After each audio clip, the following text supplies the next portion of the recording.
Hello everyone, today we are going to learn basic Autodesk Maya tutorial how to invert a face.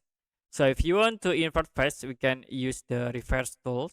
For example, you can draw cube objects and I will change for the subdivision here like into 4 for width, height and depth.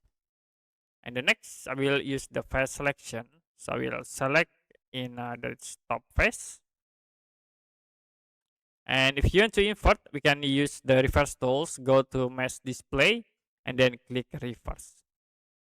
So you can see it will be select all because we settings in reverse here into the all face in the shield.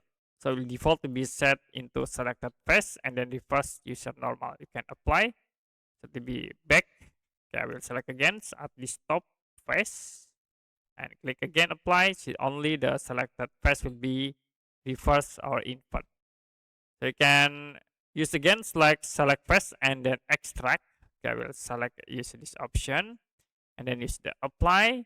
Now you can use move tools to extract the selected face. And for this option it will be select all face in these objects, apply, and then it will be already reverse the face. Okay, you can select again, click all face, click apply to reverse the face again. So that's it for a basic Autodesk Maya tutorial how to invert face.